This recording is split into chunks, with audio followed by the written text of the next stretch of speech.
clear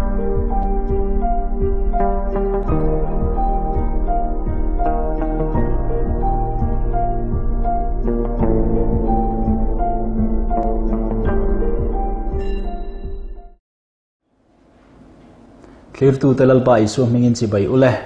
hei tun chu ma hian kan episode ta hian pathian pakhat chungchang kan han soifia vele dona engpo ni se Christian te zinga hian hlom ni lian deuh mai kan oma Trinitarian le oneness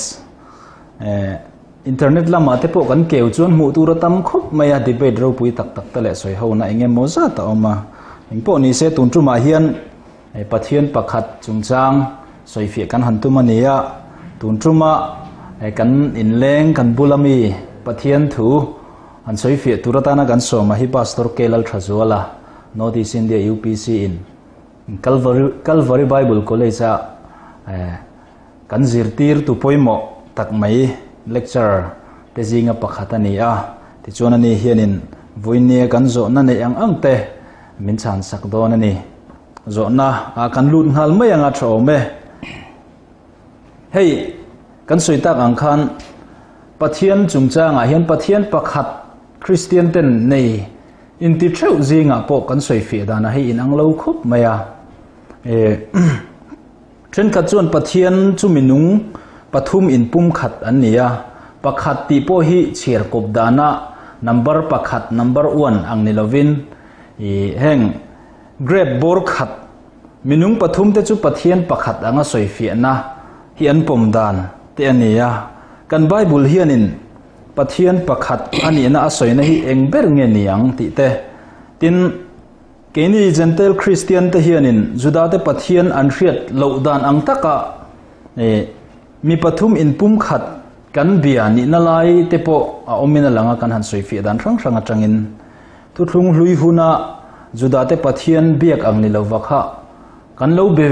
mai lo mo ti te po zona om thayania engpo ni se hemi chungchang a hian kan Bible ina pathian pakhat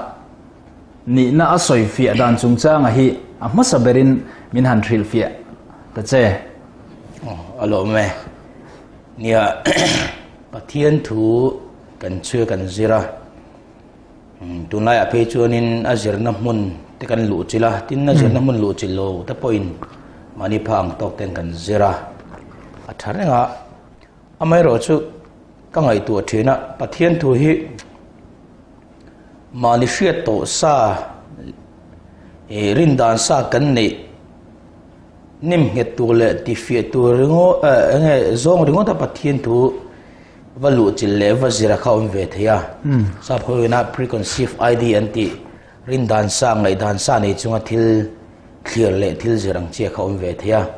chu chuan pathian thu tak kan thrin tur kong a poi hianin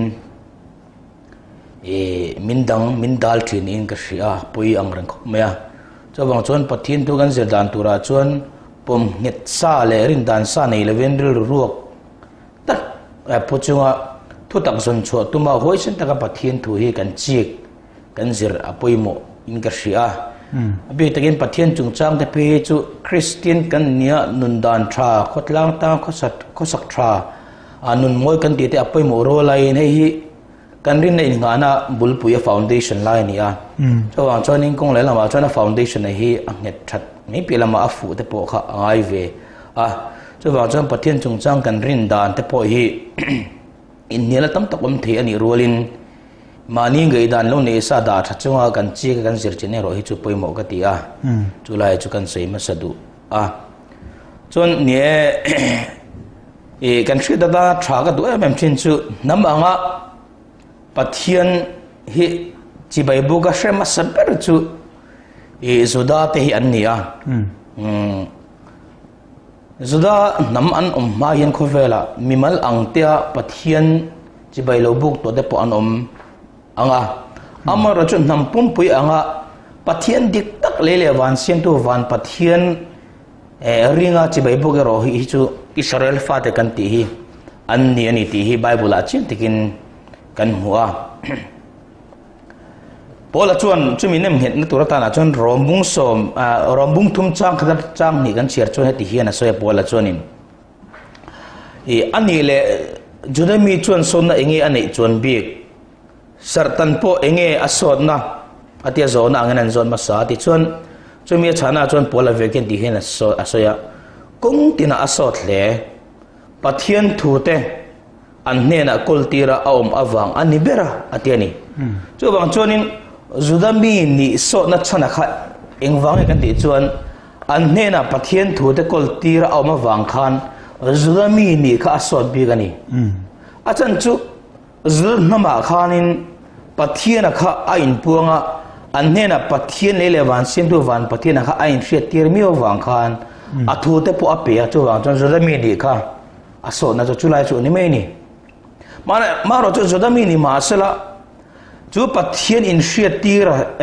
in puang chu ka chuan athute a hriat tira adan thute apea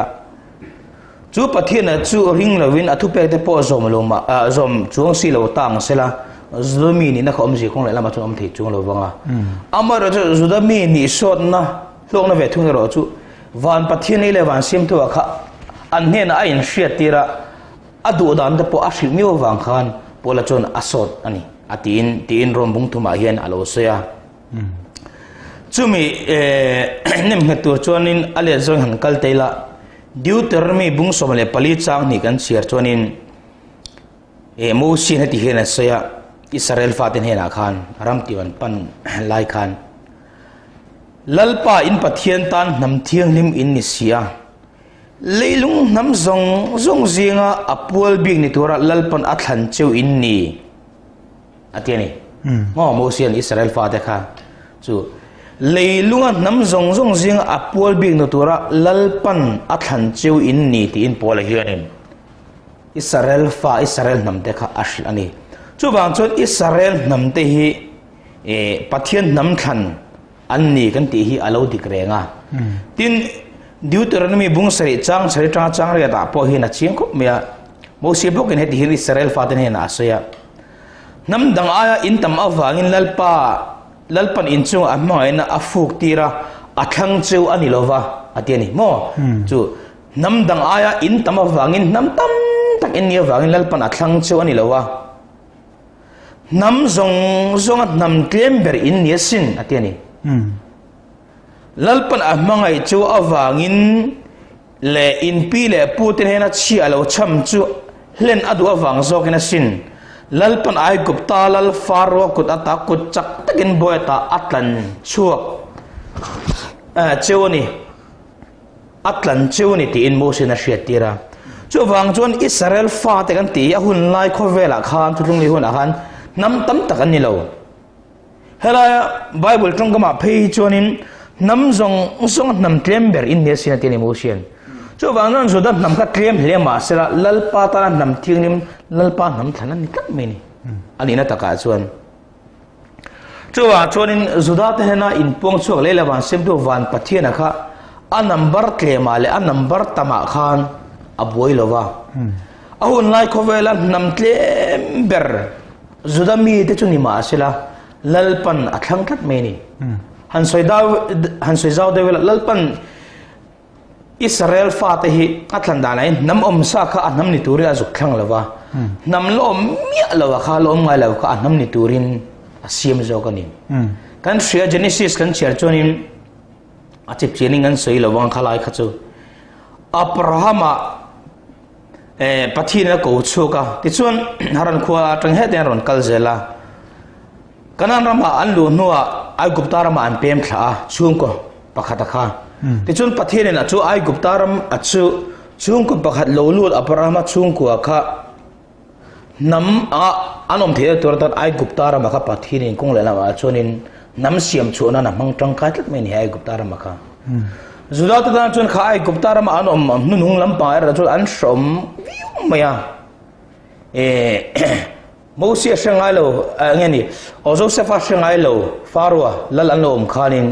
Israel father na santakin anti du da choni ti te pokan thri ani amoro chu an nge ti du dai lo ma sila khai ai guptaram kha pathinin chung ko mal khada kha namanga ano pin chu thian turata na khát ti hun lai akhan kha ani tlat me ni chu bang chon ai gupta rama khan chung ko pakhat kha nam ti thamin an loin thla pung ta chung nam ti tham loin thla pung abrama thla de chu pathirin kan nam thalin ni ti in mo sia kaljangen deuteronomy kan chia khan alo soita ani chu bang chon chu anam than Israel fa te chu pathian dik tak le le wan siam tu pathian be tu te an nia pathian thu de po an ne na athenga pathian in nang min shel pui tu te en ni ti te point asaya chu wang chonin nam sang sang jiang khan Israel fa te khan nam tlem ber ne ma sela lalpa nam khan an nia an ne na pathian dik tak le wan siam tu kha ain pon chu awi mio wang khan polana soyang khan zurami ni kha kong le la ba chu asot em ani achan chu pathian dik tak le wan siam tu in pon chu na nam te an ni mio wang khan asot ani chu wang chon thil pakhat chiang ta ka she tor chu Zuda te pathian dik tak le van siam tu van pathian ani si chuan keini zentel te hian pathian dang kan nei ve rem lo ti dani pathian dang kan lo nei ve wai chuan zuda te hena in puang chuak le van siam tu pathian aka pathian dik tak ani si chuan kan pathian aka adik phedo na woni chu wang chuanin zuda te hena in puang chuak le van siam tu van pathian aka keini zentel te hian ini zentel Christian te hian kan vatrom ve angai zuda te hena in pong chok pathian ha pathian dik tak ani si chuan kini zentel te hian asan pa pathian dang kan lo nei ve arem lowa kan vatrom ve angai ti hi kan thriat china angai kop me ti hi ka sei duwa chumi te chiang tur chuanin rombung thum chang som ni pakota chang som thung man chu kan chiar chuan polan he ti hi na tia pathian chu zuda te pathian chu emni antia zona question an siamani atan chu le wan sim du wan pathian dik tak ka zoda te ne a in pung chu ka zoda tan chu pathian chu chi bain book sia han kyo le ta la thlung li huna kha ka ti hun la ya Israel fa te kana nam shoi lo nam huwa po khan an chevel nam asure kan ti te ai gupta kan ti te babylon kan ti ho te kha chonin pathian tam takan bia le wan sim du wan pathian ha belovin van pathian athil siam zok ni thale ar si te an bezok ani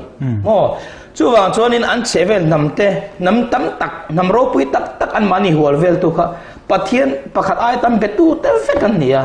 ma se Israel fa ve thung te ro chu nam tlem te ni ma se la an tang lam na chu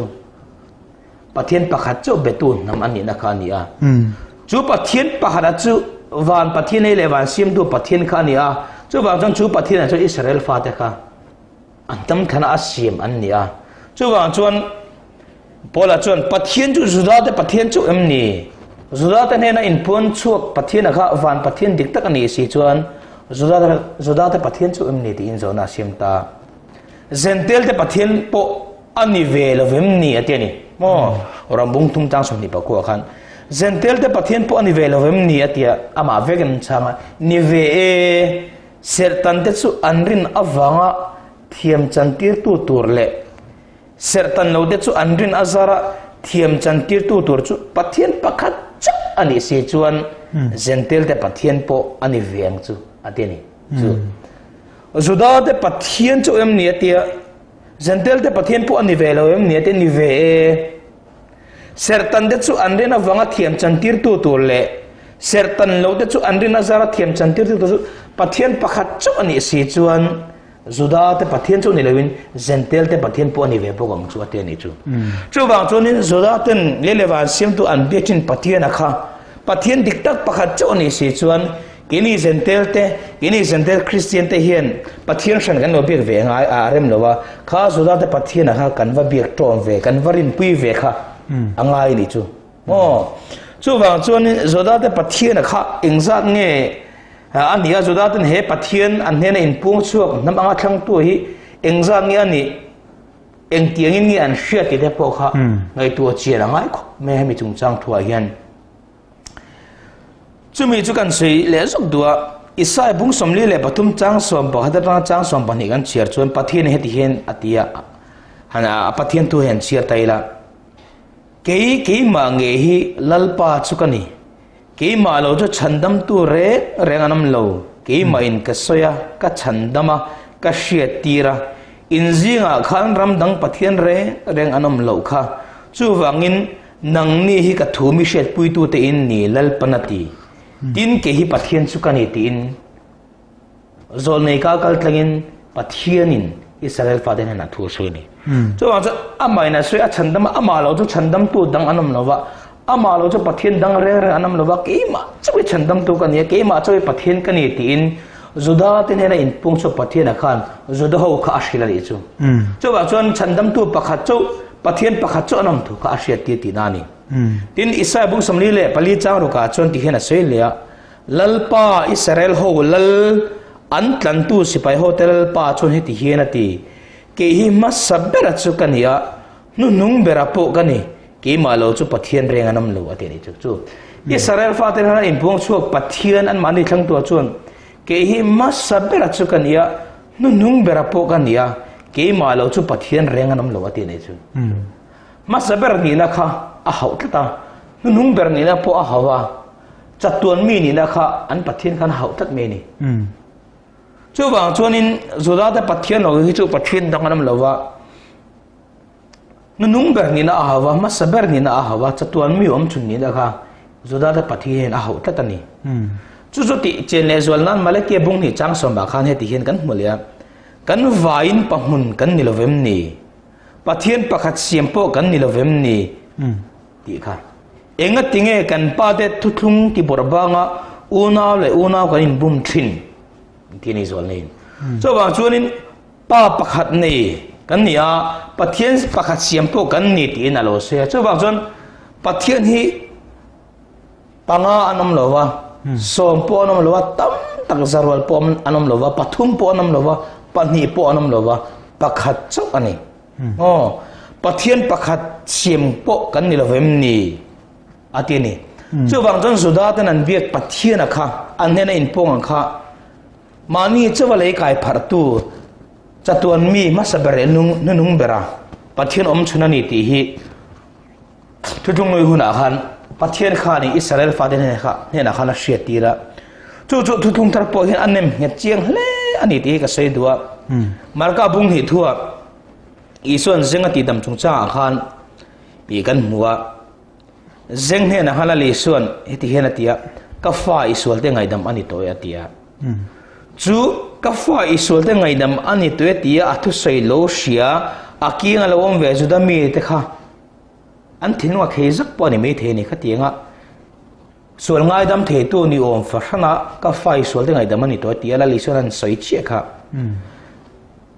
Zudami le khasiek tu te kha anon tong chuk ta nge ka shelawa an ngai tu azong ani marka bung ni chang sare chon ti henen zika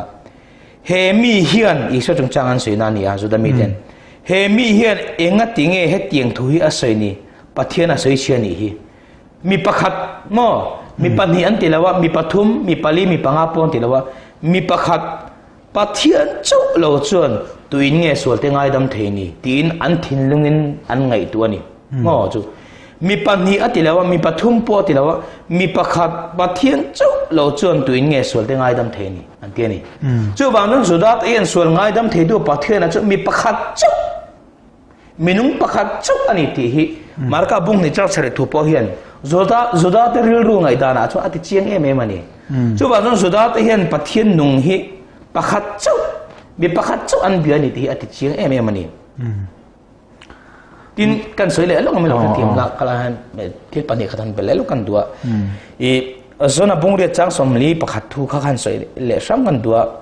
heti hian ila le so le juda te in biana chungchang thu thu khana nia nangni zongi in pa thil chu in ti thin atia tin juda te chuan in an hena ison hena in ui reaction kan ni love pa pakhat chu kan nei pathian chu tiani chu pa pani kan nei an tilawa pathum kan nei pon tilawa pa pakhat chu kan nei chu pa pakhat an nei chuna chu tu nge kan ni chuan pathian an pe ka khani Jehovah kha chu wang chuan Jehovah kha an pathian om chun an i rolin an pa om chun an pa pakhat chu ni chu wang chuan sura ta hian pa pakhat chu pathian pakhat chu mi pakhat chu sol ngai dam the tu an neya chu pathian mo an ne na Jehovah tia in pung chu ka ani ti hi hela tu po hela ti chinga tia chuan kan soile du chu thil pakhat Korinthon khat bungre chang lia khan milem te laka in thoina thil ei konga zong Kovela hian milem reng chu eng mani lo zele pakhat chaw lo chu pathian dang reng anam lo zia chu kan ria atini polan chu pakhat chaw lo chu pathian dang reng anam lo zia chu kan ria ati le wagin pathian hi pakhat aya tamane lo pakhat chaw ni ti pola baga thuthung tar hian anem hedani ti ka soi chiang duwa tin galatia bungtum chang som nia chuan pola bokin pathian ero chu pakhat ani atini mo chiang taka pola na soi hingai tu sengela pola hian pathian ero chu pakhata minung pathum ani ati me lawa pathian ero chu pakhat ani ati mo pathian doi bel cha chi ani lawani tin zakaba bung hi chang som phakwa chuan pathian chu pakhat ani ti iring ani mo iti thai ram hoi te point an ring an khu thina sin chu bang chuan ram hoi te po hian pathian hi pakhat chu mi pakhat chu masabere nung bari mi pakhat chu ani zia ti hi an ria chu chu thuthung lui huna chiang teken kan buangin thuthung tar po hian anem hletlia bola pon chiang teken anem hletani chu bang chuan zoda ten hena in pong chu pathian zoda te pathian be ka mi pakhat chu minung pakhat suan ngai dam he tu masabere nung bera ania chatuan mi ania chu bang chuan kha zoda te pathian ha ke ni sentel christian te po hian kan va biak tom ve hi apoi mo kan biak tom dan ero chu adang mo kan biak tom dan ero chu timothy tong khat bung tum chang som por ko kan buangin pathian chu ti sai na lo langa kha zoda te pathian biak thin zewa kha ti sai na lo langa te chuan ti sa lo lan nu amang ina vortop calvary tlanga ti sa mishing fam kim mishing de takaron inu kan amang ina vortop chu mi jong jong sheta mu the tur aron pung chu ka ali so krista calvary tlang khen be no mani chu bang chun zoda te pathian biak thina kha mi jong jong pathian alo ni the tur tan thu chu ti sa sana bung ka chang som pali alo chang som pali alo chang ta mi jong jong pathian alo ni the ta ni chu bang chun zoda te pathian ni lo pathian dang kan biak ve aram lo wa zoda te pathian kha kan va trom ve ngai chu zoda te pathian chu ti sa lo changa iso krista chu bang chun iso krista zoda te pathian biak thin zewa ti sa lo kal mo ti sa lo lang timothy tong kat bung tum chang som poruka ti sa lo lang kha nia zentel te pathian lo ni ve thei ta ni ti kha kan soi du ani a fia tura ngai la kan soi ta ang khan adik zia lama kharon comment chiam katum lawa kai mani lama tang chuan a soi tang khan thlir tu ten te na kan lo lek mai tura ka ngaya a soi fia ina soi zau tok tura ngai la khata tang khan kan zo na khachu min chang thain ke ria ti chun zo na pani na lu donila ni hey christian in ti mitam takhian pathian mal pakhat ani lo zia ti fi tu chu an soi thina tong bul lam hebrai tonga ekhat ti hian ti chiang anin tia he ekhat chungchang hi soi fi a lo khop mai pathian ni phung chungchanga pum khat lam soina nia grab bor khat ang deuh hian thil mal pakhat soina kok lo ani tin an soi thina hei hi adik le diklo khaminon chan saksela kan du'a ti chuan deuteronomy bungruk chang lia pathian chungchang soina po hian ekhat ti hi manania pathian hi mi pakhat ni lovin minum engene minung pakhat nge yani zia nem ngetu ani ve thei tat maya hei transanan mang na sa hei adigrengem enge ekhat ina asoi tum le ni phum ta ka hi ti kha min han thil fi le da che nie lo ba me nia then khathian ni ke po min zo to thina ke tak chun kala mu che lawa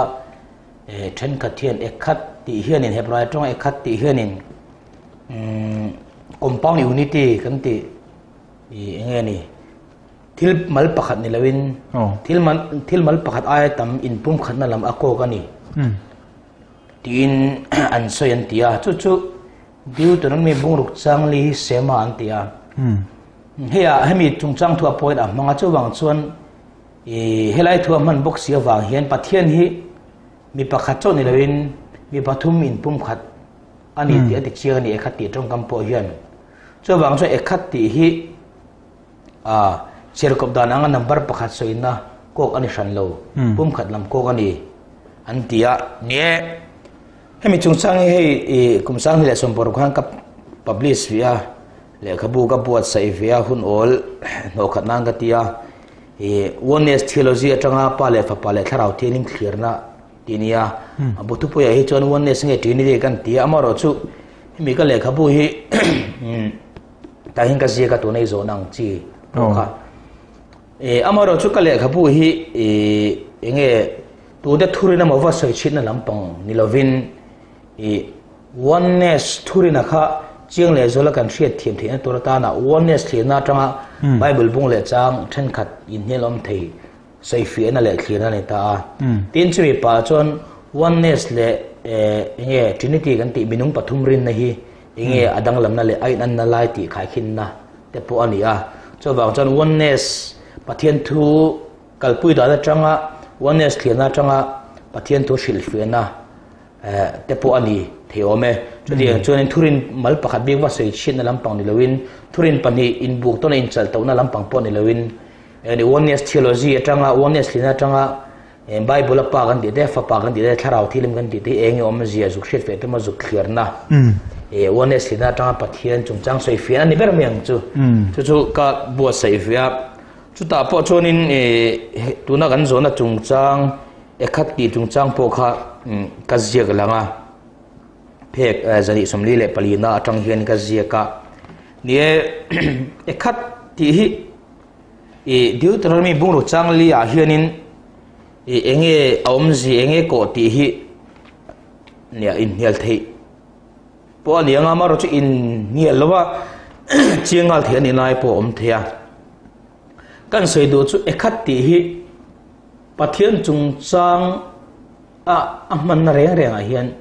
number pakhat ko kin amang thine ti hi kan thria da tha ka ti a tin thu re thu mal reng reng Hebrai trong ani emo Greek trong po lo ni sela thumal reng sam trong te po ni thiang chu hemizo trong te po thumal reng reng hi aman na sentence mo aman na mun a context sap trong nan tia khami a zer khal a thum ji hi dang lam the ania anti nan mizo trong a mol mong de han sei ta la kan hriat thiam nan lei ti te po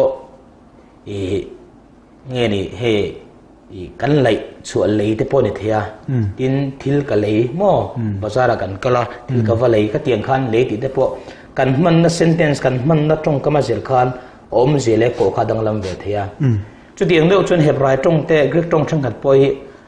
athu om zia mal khan om zia ani rol khan amman na mun le amman na zir khan athu khan ko enge ni tlema dang lam do te po ko big te po nei ve thei ti ro chu thu ti greng ani a amai ro chu helai thua hianin ekat chungchang thua hianin ekat ti hian enge ako ti la hi nge hriat fi angai kho mea thil pahar kan sei du chu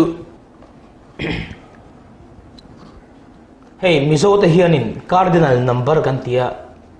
sap tong in sap ho chon 1 2 3 4 5 an demia so mizo te chon cardinal number sap ho na 1 2 3 tian chir ha ke ni chon pakhat panhi pathum kan ti ta mo chu tian che chon hebrai ho so da te po hian pakhat panhi pathum ti kha an chir via chu pakhat 1 kan ti chu an tong a chon ekhat ti nia panhi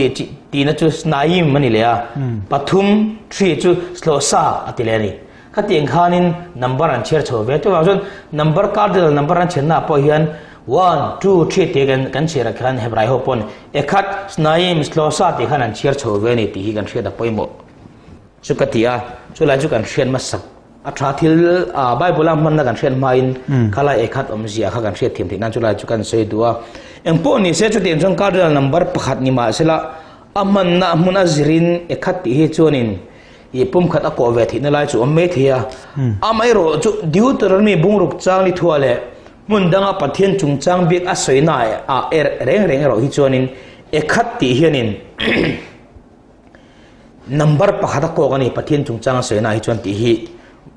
kan hriat chin ka du khop mea achan chu mi ti chiang dur chonin han soi taila Deuteronomy bungruk chang li khan ni Israel fa de chonin sema antia tun thleng pun an synagoga te an temple an nei lai te point zoda ho an om khom na chon ni tin an soi thin te po antia an ngai poi mo khop meya achan chu an pathiana kha an chevel nam te Deuteronomy bungro changli thu te ape lai ngai hun khan ngai tu la an chevel Assyria te Babylon ai gupta kan ti te mo hang nam sang kha pathian tam tak be tu an ni mo pathian pakhat mal chau belo thil tam tak ni le thale ar si te milem kha tiang khan me te kha tiang khan pathian tam tak betuan nia kha tiang chevele mit pathian tam tak betu ton a hual kara deut re bungruk chali thu an thurin puan chona thu a hian ekhati aman hi pakhat enge number pakhat ko lo ni ta sela kati hun lai Israel fa te kha pathian pakhat bin lak han trupal the ani na kha achan ska sang lu tu kan ni kan ha themen kha achan chu an chevel nam te khan achang chu aron chen pu an rama nge po tren ka din nam dang mi te nu pu pasala an lo ne ya tren ka din nam dang mi nu pu pasala an nei te pathian tam tak te an lo wa trom pu ve te khan ya mo an lal tam tak te pan an lo bo chia kha tiang nam tam tak ina huala pathian pakhat aya betu te na hol kara diu tere me bungruk changli an thurin puan chuna thua ekhati hian compound unity pakhat mal ni lawi in pum khat kok ni tang sela juda tang kha sap tang taken a confusing don tu kani i ngai isual pal zeo ni lo pathian nang biak thila tur chans ka siam sak thila tur ka sang lo tu kani chu wang chon juda hian diu tere me bungruk changli thua ekhati aman hian pakhat aya tam kok in pum khat mo grab board khat anga thil bor khat thil pakhat ni lo thil chi sang sang in om khom in pum khat ang zong khan an thil fi ngai lo an thra thiam lo an cher ngai lo him sim chawang chuanin ekhat snaim sto sa tia number pakhat panhi patum an cherang khan deuteronomy bungruk changni thu pohian suda te chuan number pakhat malangin an thra thiam an cher tok me ni chawang chuan lalpa kan pathian chau chu mo pathian nei te man lalpa kan pathian chu chu pakhat ani ti kha ekhat kha number pakhat malangin suda te thu an cher ani voin pun alani chu kan zo du pedron an mani poi mu theila zon hengila achiang le zon ngo tang ti hi e ka sei do ani tin chumi ti chiang tur chuan zuda te bible kan ria tanak ania tin chu zuda te bible tanak a chu al mani zuda mi te kha greek fin na ina alo hne ve nu greek tong te po an lo ria ta an lo man lar nu a khanin hebrai tong bible a kha Greek trong nan let lenga chu Septuagint an tia Hebrew Bible Greek tronga an le len Septuagint na khan eng tiangin nge Deuteronomy bungruk changli thu te hi a in zia ti hi e kan hriat ta poi a tha thau ka tia tin chumi pialama chonin a Septuagint lampang hala keulo lo keulo taila Bible trong vek po en lo te taila e marka bungsom pan hi changsom ni pakwa thu te po hana chok taila marka bungsom pani changsom ni pakua thua khanin lalli suan deuteronomy bungruk changli thua ekhat aman na hi pathian pakhat chu an puan chuna thua hi aran seinon le ani mo marka bungsom pani changsom ni pakua kha thupek zong thupek poi mo bar dum chang thua khan lalpa kan pathian chu lalpa pakhat chu ani ti in mizo bible a khan ji ania marka bungsom pani changsom ni pakua khan chu lali suan deuteronomy bungruk changni thu kha akua ta asainon ti nani mo marka bungsom pani changsom ni pakua hian deuteronomy bungruk changli thu khala li suan asai chu mizo bible a lalpa kan pathian chu lalpa pakhat chu ani tinia chu agrik tong chuan kurios hotheos hemon kurios heis estin tiania chu ta Deuteronomy bungruk changni thu ekhata kha pakhat ko kan izia chu lali suan aron kuat na argik tong po hen anem he ching ka tia achan chu kurios hotheos hemon kurios heis estinatia heta pakhat ti hi greek tong a chon heis ti ania heis ti chu greek grammar kalphunga chonin adjective ania nominative ani masculine ania singular ani a plural a number ka plural number ni lewin singular number ania chuan greek tong te hebrai tong kalphung re ranga chonin entinan adjective khan ava qualified noun na kha number ate mo case ate gender ate khan atluk pui chi amil nge to ni entinan raman cho ei lo ti taila rama kha singular ania masculine apalam ti soina nei chuan 80 pho kha masculine mo singular thon ni ngai ni grammar kal phunga chu entinan aramate thian donin chuan ei kan di chuan arama chu ni to loin ramate thian don mi pakhat item tinan ta chuan plural mang tonga ma se ei ti po kha plural le ani le de tong khami wa pa po kha den khan khami awa pa khan athil ti tu kha number ate agenda ate khan enge ni awa kluk pui awa nirwal chi a khoi ve vek ti na mo khami kha kha tiang khan kan thriat the banga chu tiang chi chuan ni helai thu po hian ast hi ast la tak pakhat soina hi singular masculine ania mo nominative ania chuan awa ko chu lalpa kan ti curious hin ta ni mo chuan curious po chu Greek tonga chuan nominative singular masculine thoni curious lalpa tam tak an nei lo lalpa pakhat chaw an nei mo chuan lalpa kha pakhat ani sia kha lali suan marka bung som pani chang som ni le pakua deuteronomy bung ruk chang li Greek tonga aron man na po hian ati chiang ani chuan deuteronomy bung ruk chang li thua ekhat ti hian Greek tonga hasty lielen hi atluk pui chi awang khan share kom dana number pakhat mal chaw akok ti hi anen het tani pum khat ani theilo ani tin ka se tong han pum khat ni in kok don ta sela zuda ho tang khan an chevel ham ten an hual bet kat ani nam tam tak nam klem te ni sia wang khan pathian tam tak bedu tan hual vela wang ha a confusing the don to kani mo ai khat ti khan pum khat tak tak kok thi sela chu bang chon ekhat ti hian number pakhat 1 2 3 ti kan soyang 1 ti kha mo akok ani ti ka se to ang khan deuteronomy bung chang li thu abi khi chon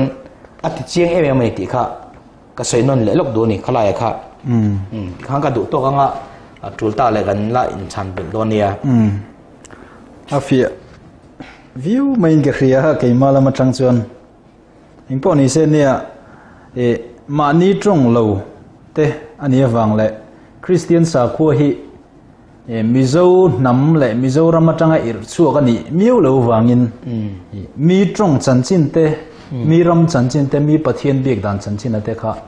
kan thir ve tlat anga ya helai ke mani context le ke mani lo thir dana changa bible ina a soi fi vak vak kan tum muta po hi afulo ve the kan lo soi thel ve dui the ya kan lo mu thel ve dui the kha khulam a trong bul chung chang te kan han riat bela trong man dan te beng var thla khup in ga hria ti chuan I khatia lo ni ta ka kha chuan han soi zui le hlek tur om la ya chu Genesis bung ni chang som ni palia hian pathian in evil adam le evi chung chang thuwa ti hian lo soya chu wangin mi pa in anu le pa kal sananga anu puya vuanang ti chuan ti sapum khat an lo ni to ang atia heta pum khat ti hi Hebrai trong ni china kan han soitak ekhat thau khania chu wang chuan ekhat thi chiar kop dana pakhat ni lovin pum khat soina na heta poina ron mangtlat maya nu pa hi chiar kop dan chuan pahni ani sia amaro chu Hebrai trong hian ekhat ron mang thau me ni chin khan pathian soina na khan cardinal number a po ni sila 1 number 1 ti khan kan soi sia maro chu pathian po hian helai thua ron soina hian ekhat ti ekharon mangtlat me chu wang chuan nu pa hi ti sa pakhat chau mimal pakhat chau an ni si lawa pum khat an ni wangin ekhat chungchang a kha mi tang khan han zui le ai nge ni a soi bel thei chuan han soi zo le lo loi la van thave ne helai thu hi andi khop me na china ka soi tong khanin thumal re reng chu aman na mun asirin om je po dang lam ve the kan tia amaro chu tunai ron tarlan Genesis bung ni chang som ni pali thu kha pathian chung chang soina ni mi lawa ka sei to ang khan pathian chung chang soina na ekhat ti man ni re na chu number pakhat malangina ko zel cardinal number zolaten ekhat thi pakhat pani patum ti an chirang che khan an chia thit di ka sei to a amaro chu hela Genesis bung ni chang som ni pali thu ai ra chon pathian chung chang soina ni lovin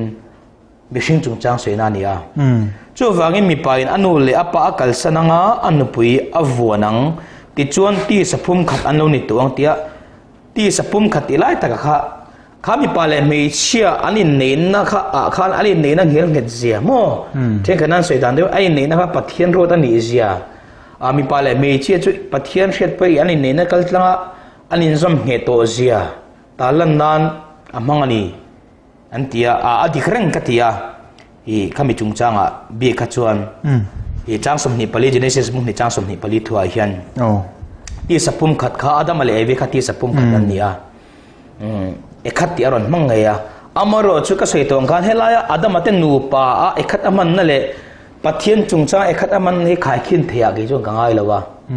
อาจารย์จุเฮลายขัดอรอนมันนับพอฮีที่สับปุ่มขัดที่สับปะขัดจุนี่เรามาเสร็จแล้วที่สับปุ่มขัดไม่อันนี้จำเหตุตัวเสียค่ะที่สังปันหิมิสิงปันหินิมาเสละบิปะขัดไม่อันจำเหตุเสียสวยลันนางคันวัดตะกันขัดที่เฮรอนมังนี่ไม่อาจจะนิสิตตัวเห็นมั้นูไปอันจำนะจู่ๆโปลันทุกๆทันละมาโปคริสตัลเล็กกชันจงจ้างสวยนัดทัวร์ให้นางไงตาคริสตัลเล็กกชันปกอันจำเหตุเสียมั้ให้เห็นตาหลังที่ปกงขัดยังดูขันนี้ตินจ้างสมนิปังอานาขันินตินอดัมมาเลอันปุยจูอันปันหินสารวกินันอมาอันสักเล่มเลยฟ้าอัติยาอันปันหินสารวกินันอมาอัติยามีปันหิอินจำจุนเรื่องอ่ะอามรเชลัยตัวฮีมินุงปฐุมรินนะเอโมตีเห็นนั่นมันจีนิจโนกติยาอาจารย์จูอดัมมาเลวิจูค่ะอันนี้ปุ่มขัดตัวเสียมินุงปฐุมรินนะจวนมีปันหินอะไรมีปฐุมมาค่ะอันนี้ปุ่มขัดนั่นทุกขันนี่อ่ะแต่เฮลัยตัวจะมีปันหิจูเสียหลังมีปันหินปุ่มขัดนั่นดูไปปุ่มขัดนั่นนี่ตินปัทเทียนเห็นนูไปอินพุ่มขัดอ่ะอินพุ่มขัดอันเหนียมตีเตปอกะแต่เขียนจีเหนียมตีเตปอกไงตัวทำมาทิ้งทั่วอินพวกนี้เสเฮลัยทัวร์ฮิจวนินขัดตีฮิข้าอาดัมมาเตนูปะข้าอันอินพุ่มขัดนะคะเอง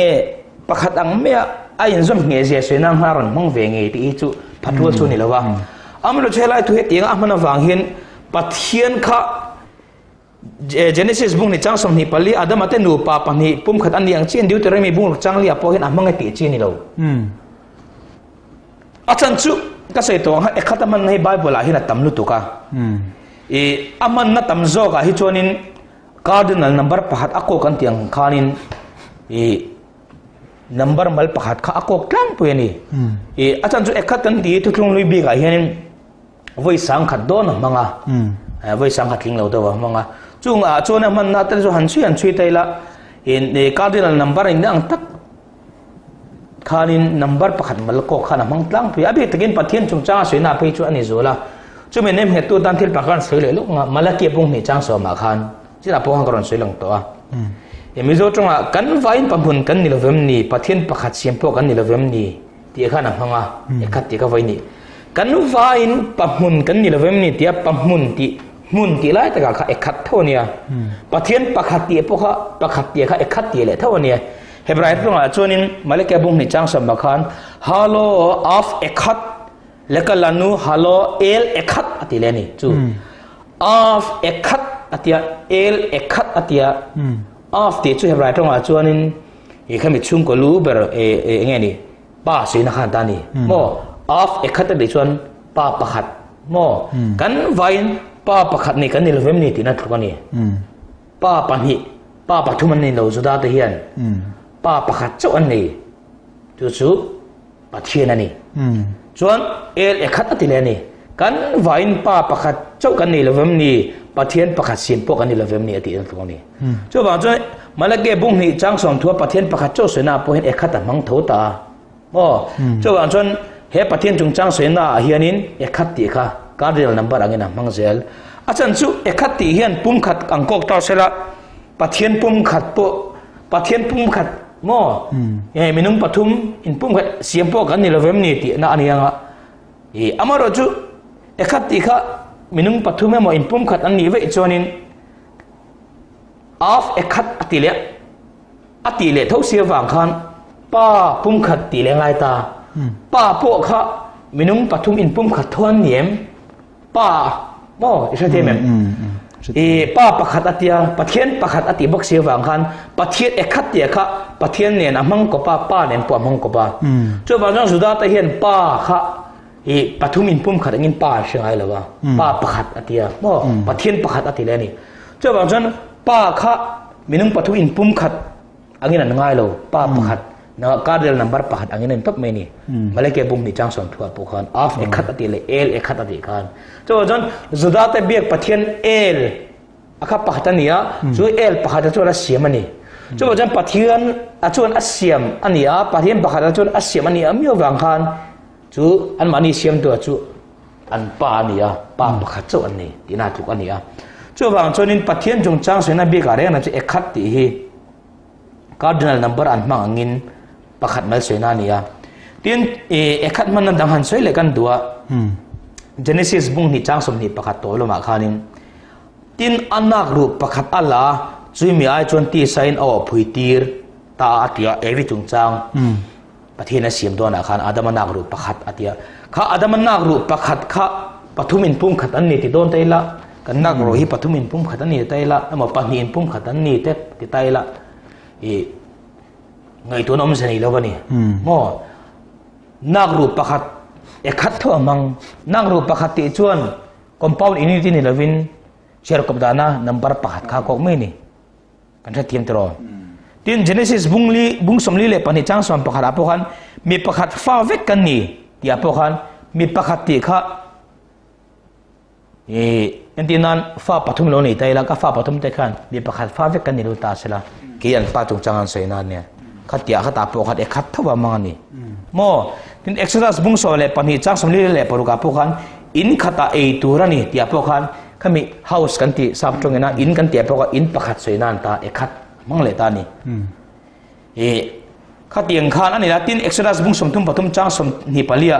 chumi khon war dana le aman ro tur jong jong siam nan chon rang ka chak hlir lak talen khat amanga atila da altile tani talen pathum in pum khat televin pani in pum khat bo televin talen khat cherkom dana pakhat kha kok mai ni ekhat kha chu bang chu ekhat amana tam jok a hian cherkom dana pakhat zel kha ani tula ekha lo se tai latin numbers bung so male pathum chang som ni pathuma khan eskol room an vakhenga chu da grave ra bor khat atang chapin an sa chuma tia hian heta grave ra bor khat ati het ekhat amangani base kan hre do grave ra bor ni atilawa mo grave ra bor thumpo atilawa kha grave ra bor kha grave ra bor khat asoina kha akhat la kha ekhata amangani grave ra bor thum ni lovin bor ni pon bor khat la kha ekhata mangle ni khatiang khan ekhat ti hi mani rinda ne mo inge tran tumna lam a po fal fa kha pathian chung chang man na porem chung lo gatia cho ba chuan pathian chung chang a man na malaki bung ni chang so ma te deuteronomy bung ruk chang lia man na hian ka dira number cher kop dana pakhat ko gani ti hi zulatan andin dan kan chhe tang pon a ching lu to ka cho ba chuan helai thu a hi genesis bung ni chang som ni le pali adam aten hu patung chang thu a man dan ne he chuanin khai khin the ani che lo do ni point ka ria khalai ha kan sei the ni me ro se ti khan a fia nga yang eng po ni se nia eng thu po hi apot tu te angai thatu te hianin eng thu po soila ngai dan kan lo nei ve thina tin riat dan masa te kan lo nei a khang mila lo po fan ve kha ul khup mai pathian thu a po ni thowanga kal sual na tam tak po hi chunga tanga lo chuk te chu ani ve fo maya eng po ni se mi then khat te soida na hi antar lang ve leila pathian hi chiar kop dana pakhat ni se pathian phak engeni pathian pakhat soina na hian ekhat manglawin ya khit zo ka mangang ti te hi soidan om ve le nia enge ya khit hi om zia dik tak nia bible a hianin ya khit chungchang hi manani ve em ti te ya khit hianin enge a soi tum ber ti te po kha azau takin han soi fi a han riat fi le cha om khup mai khalai chungchang a kha in lu chil le lo loila von rem chang om ve ni a chu chu kalo la she tuk lawa ke ma chon mo amaro chon ni thil ni thei po ani anga amaro chu ya khit chungchang a hi riat chen a travel tho maya in zo ta ga chonin ka soi tong hat ekhat ti hi ibrai bible a voi sang khat don manania tu ti rualin ia khit ti ve thung ero chu voi som pan hi chi alang thung ani thung ni bible a hian chung alan na te chu ka lekha bu a po hin ka tar langa Genesis bung som ni pan hi chang ni ate bung som ni pan hi chang som pan hi ate Genesis bung som ni pan hi chang som paru ka ate manga tin Genesis bu pon lama rorel tu bung som pa chang som thum pali khana mang boka tin sam som ni pan hi chang som ni pakha te sam som ni pa na chang som paru ka te sam som thum le pangana chang som pasari ate sam som ruk le pare na chang ruka manga tin tu fing te palina chang thuma manga Jeremiah bung ruk chang som ni paru ka manga Amos sa bung ria chang som male Zakaria bung som ni chang som ma te khan yakit kan ti ahi amang chinga wi som pani velan ya ga chu solo chuan ka chu solo chuan wi som pani vel angin ka chu ta man na hi tu na chang kan ta la na te khan ka ti solo chuan sing chu ti sual pal the kan nia mora chu ka ti solo ero chuan wi som pani chom man ang din ka ria chu ngaman na chu han khai khom tai la thil pani kan muthaya pakhat na chuanin ya khit hi number pakhat chu mo sam thawina single entity anti ko ka man kha ani sankher lawani ya khit ve thunga ro chu na china ka sai to angkhan pathiani sirkop dana pakhat chu ni silang chu ekhat ni lewin ya khit sok amang intiang chi ha ya khit in number pakhat mal chu mo ko ka man ani kherlo amana de hen zok de na an soidan le ling ni zo khan tin ka se to ang khan ekhat zo ka kha zudaho ten mizo ten pakhat panhi pathum sa phawen 1 2 3 an cherang khan ekhat ka wan an chen hani le thei dei thung si ni an soi opposite zo ka ni mai thei kong le lama chan mo khala khan ya tin panhi na chonin pathian chungchang soina tan he trong kam hi bible alang na te hi chon mana ni ngai lo pathian chungchang soina re na ekhat zo ga manga ya khit ve thung ero ji pathian chungchang soina tan an mang lem lo ani mel khop mai chu la chu kan sei dua chu bang chuanin ya khit an mang pathian pakhat tak ta ni silang chon ti hi chu bel chena do lo deuh ka tia ke chuan mo em tin nan han sei ta me la ya khit man na te sam som thum le panga na chang som pasere kha kan cher nga ka ta khanin engking ya khit man kan di chuanin nei chun mo thil nei chun adang lo nei chun liu liu sei na tan manania lalpa nangin ingchen nge ien don le kanun na hi ti chit antuma te laka chuan chanchu la kanei chun takhi sake bak nei laka te chuan chanchu ang chite kanei chun ti taka kha yakhit sedan ta ni mo chu nei chun chu pathian chungchang soina ni lo ta man na te kha tin na dang han soile teila I sam som ni le pangana chang som paru ka chuan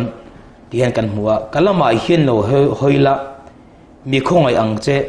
khohar le som takin kom sia te mi zo trong bible khan khohar le som takin kom sia atia khohar tia kha yakit ania trong bola chuan chimam je chu yakit te kha rel ruput mang mani chawa oma mal ni in shin ngoi na seina tang khan mane le ta ni chu khohar tak mo mal ngoi in sia galo nei chuan yakit ti kha ka mal je sei chu na hang ka mang le the nei chu khohar le som takin kom sia ti mi zo trong bible an le linga kata khohar mo mal ngoi nei in shin na kha khohar akha yakit ti lo le ta nei chu ruput mang te mo chuan fa robik seinan manani bika vo bik mo fa vo bik ro bik dinan Genesis bung som ni pani chang hia chuanin hian kan muwa tinani chuan ifa pa nei chun I mai tak isaka nge kha hroila moria rama chuan kalla chuda chuan ka shil tur chetlam pakha chuan halral thildana hlan ro atia isaka chungchang thu sena nia pathiani isaka kha hlan tur na tia mo apramanela ifa pa nei chun ti khani nei chun ata nei chun tia kha isaka tan chuan fapa rohnu bigani mase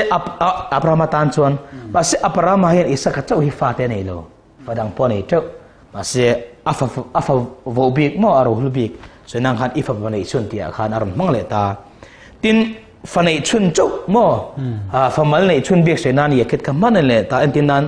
royal tu bung som pa chang som thum palia chuan tian kan muwa kan cheranga tin zefta chuan awmna mispe khuwa a in chu a thleng ta tin ngai te afanu chuan khuang te tenen lamin alo nuaka afani chun ania ama lo chu fapale fanu dang reng reng anei lo Zefta hianin fanu pakhat chap ania mo fapale fanu dang reng reng anei lo wa ka famal nei chun bik senang han ye khit kha chu amang le lai thua hian mo cheng takin khatiang khan engponi sela I yakit chu bising ril put mang mo soinante tin fanei chun emo thil danglam le lubik soinante manania tika chinga bible manna pathian chungchang soinane ro chun mang lo ani chu wang chuanin I yakit jok amang ti kha chu bel chin do lo ti la ya khakan soi tu chu wang chu yakit mang lovin ekhat ti kha e cardinal number pakhat an chera khan chera kop dana pathian hi mani chuwa mani tia van kai partu ani zia van pathin om chon ani zia tarlan na hian ekhit amanga hi deuteronomy bungruk chang le henin afuga tia chu tian che malike bung ni chang som kan soi to ta khan amang buka chu wang chonin khang de kan riat than lar pani ania chu wang chonin khang atang te khanin ekhat ti chuanin i pakhat mo pathian pakhat chau kha akok a chu chu ako chelema wang khanin ekhat ti kha bible check to te po hian yakit aya an thlang zo ka ha alum reng ani kan ti ve ni chu ni ingpo ni sela yakit chungchang kha kan han riat bel le a pathian chungchang soina na man ni lo dan te le hebrai ho vina number 1 an soina na man number pakhat chu an soina na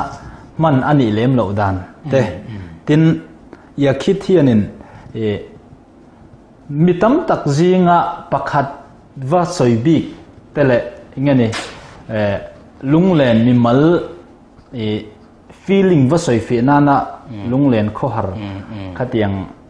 lampang soi na man ruata na te khan mang thin ti te kan han riat bela ingponi sengai thlatu den soita ang khan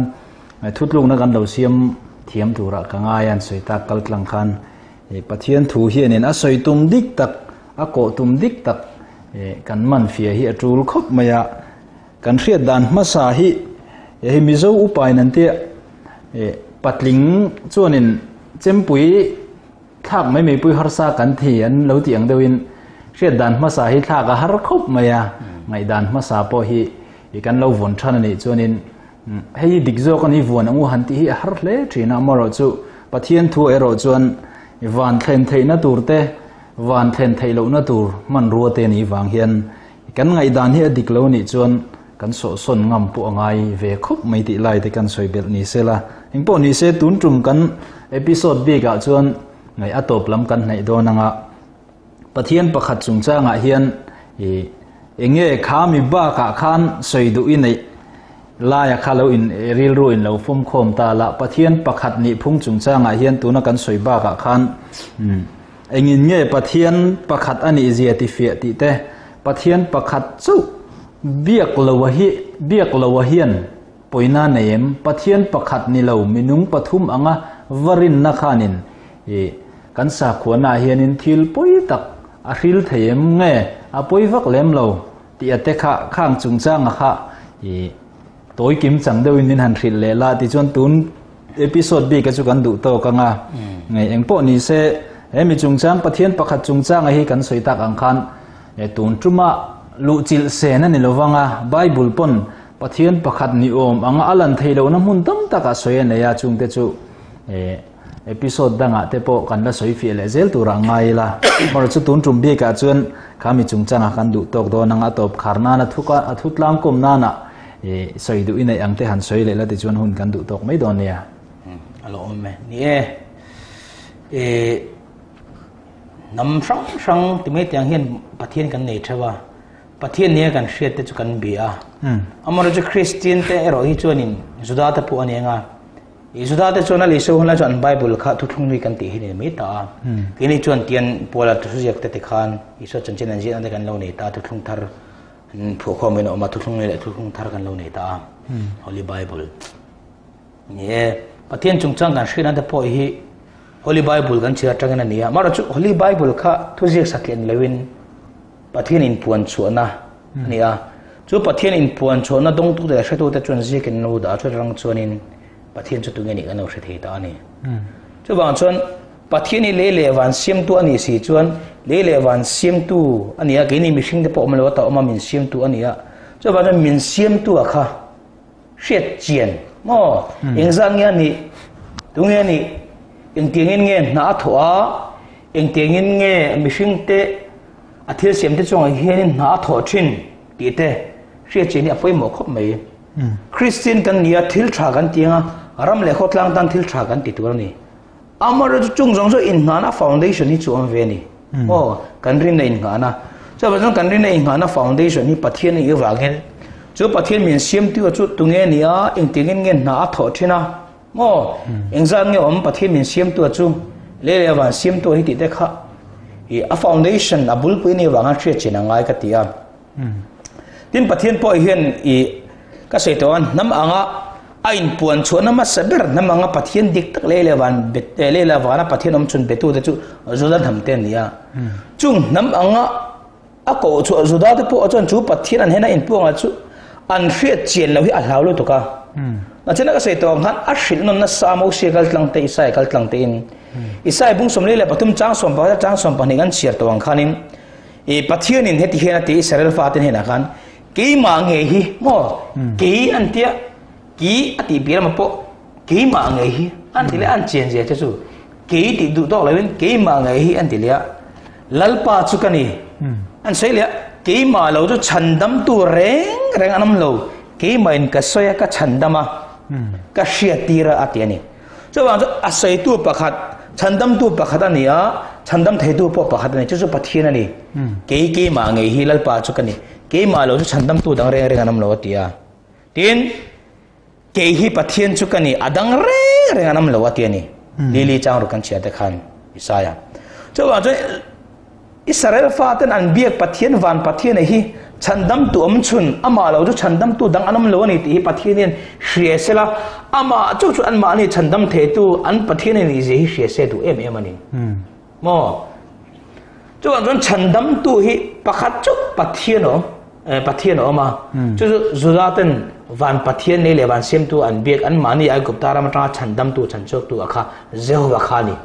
chu ban jehovah chuan ke ma lo chu chandam tu dang re nam lo ke ma nge hi kan hi ti ke ma in ka se ka chandama ti chu luka bung he chang som pakhata khan vantir kovin vantir kovin to la sei thelo vantir kovin luka bung he chang som pakhata chuan voina hi na ti voina ti chu hun bin noya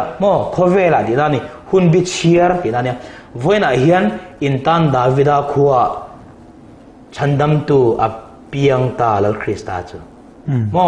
chandam tu apiang ti chu chandam tu ra piang ti lawa chandam tu apiang ti chu ba non zol nei sai bua zoda pathian zewan ke ma chau hi chandam tu ka ni ke ma in ka soe ka chandama atia chu zoda ten chandam tu an lo nei zewa kha pandir go chon voina he in tan davida khuwa chandam tu apiang ta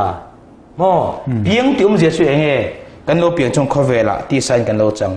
piang ti je chu ti sign na lo langa ti sa lo chang ati na ni piang ti khan chu tai la piang ti je chu lom ngai lo khovela ti sa lo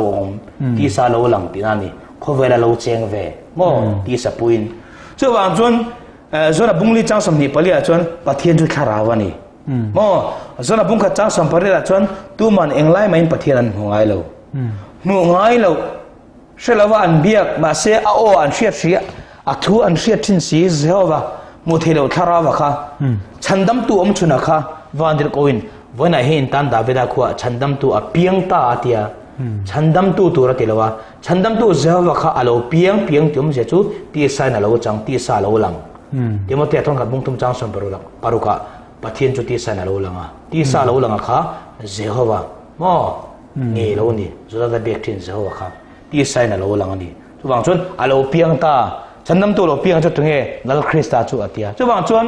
tutlung li huna Israel faten Jehovah tiano bek thin kha khovela mishing ngati sap angpua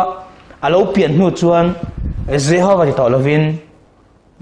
Isua anu ti thung ta ni chu chu wang chon he Isua krista khovela local ti sa lo lang a hi Zudaten pathian pakhata an biak thin chandam tu chunaka mi zong chandam tu ke ni zentel te pathian polo ni ve thinan mani le mani in diklomin mishing amanga ina athil siam te amanga ina chu ama chu aron ti klom tira mishing aron changta ni chu khowela aron pian ta ni chu chu wa don zudate pathian kha kan pathian lo ni ve thi ta ni chu ti saron kalna ti saron channa kallang chuan chu wang chu lam polan rom bung tum cha som ni pakwa cha som tum akhan pathian chu zudate pathian chu amni nilove zentel de pathian po ni ve lovem ni ve e mo sertan te chu andina zara thiam chanti tu chu pathian pakhat chu ni si chuan zudate pathian chu nilovin zentel de pathian po ani ve bong chu atini chu wa chon pathian ni pakhat chu om si chuan kha zudate pathian ha kan va biak tom ve ngaya zudate pathian kan biak tom dan chu ke ni zentel tien kha zudate pathian jehova kha chandam tu om chuna kha voina ta da veda khu chandam tu alo piang ta lal krista chu isu krista hian zudate pathian ha kan va trom ve ti ta ni chu chu wa chu isu krista hi zudate biak thin pathian khovela ti sa lo lang ani ti a chiang em ma chu zudate biak thin chu pathian pakhat no pathian pakhat chu ani sia kha hi thuthung thara po hi pola pona nem he jigan soi to soi no nangai to lo tur angai taila ram hoi te point an thria chu an lau thira ni ti kha zakob bung hi chang som pokwa pathian chu pakhat ani ti iring ani mo iti tharam hoi te point an ringa an kho thina sing mo chu wa ram hoi te point ni na ta cha ram hoi kan ti ti van tir ko thurta te an tir ko ni na kal san te an nia pathian na ka helte chu wa van tir ko te poi pathian siam thu an ni chu wa van tir ko te poi an mani siam tu pathian ni pakhat chu ani je an thre cheon tu kan hoi te poi chu wa pathian ni pakhat chu ani je hi ram hoi te ponan chin se chon ke ni po hen kan chin ve ngai di wen yan ching thale la ka du khop me chu ni ba se a fia vi a chun kan thria ngai thatu le lo thlir tu zong te poin kan riat fia lo lai